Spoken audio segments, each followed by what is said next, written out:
देखिए, आज का जो बजट है केंद्रीय सरकार द्वारा जो पेश किया गया है, उससे हर वर्ग को जो है निराशा हाथ लगी है। चाहे वो हमारा किसान वर्ग हो, चाहे वो व्यापारी वर्ग हो, चाहे वो हमारे जो है एम्प्लॉई हैं, किसी के लिए कुछ भी इस बजट में नहीं रखा गया।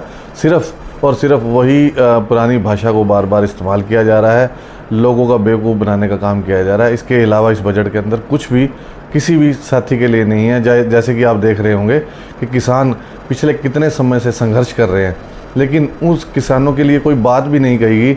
उनके लिए कोई फैसला तो क्या करना था, उनके लिए कोई बात भी वित्त मंत्री द्वारा नहीं कही।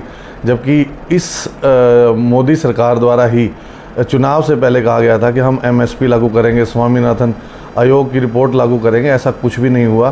तो कहीं ना कहीं ये बजट जो है वो आम समाज के खिलाफ है, आम जो है हमारे साथियों के खिलाफ है। केंद्रीय बजट पेश होते ही शेयर बाजार धड़ाम हो गया है।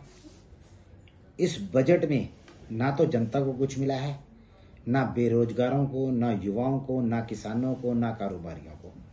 सबके हाथ निराशा ही हाथ लगी है और किसी भी वर्ग को कोई राहत नहीं दी गई है। किसान, बेरोजगार, कारोबारी सबके लिए यह बजट शून्य रहा है। किसानों को बहुत उम्मीद थी कि इस बजट के जरिए एमएसपी की गारंटी मिलेगी, लेकिन ऐसा कुछ नहीं हुआ। इस बजट में ना तो सरकार ने रोजगार की कोई गारंटी दी। जो सरकार एक साल में 2 करोड़ नौकरियां देने की बात कर रही थी, अब सिर्फ 20 लाख युवाओं को इंटर्नशिप देने की बात कर रही है। तो युवाओं को एक तरह से झुंझुना पकड़ा दिया गया है और रोजगार की कोई भी पुख्ता व्यवस्था इस बजट के जरिए नहीं की गई है। आप देख सकते हैं शॉर्ट टर्म कैपिटल गेन, उस पर टैक्स बढ़ा, लॉन्ग टर्म कैपिटल गेन उस पर टैक्स बढ़ा, जिसके कारण आप शेयर बाजार पे भी असर देख सकते हो।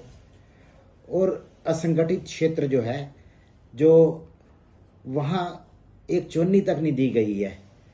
अगर हम एससी, एसटी, बीसी वर्ग की बात करें तो उनका भी पूरे बजट में कहीं नाम निशान नहीं दिख रहा।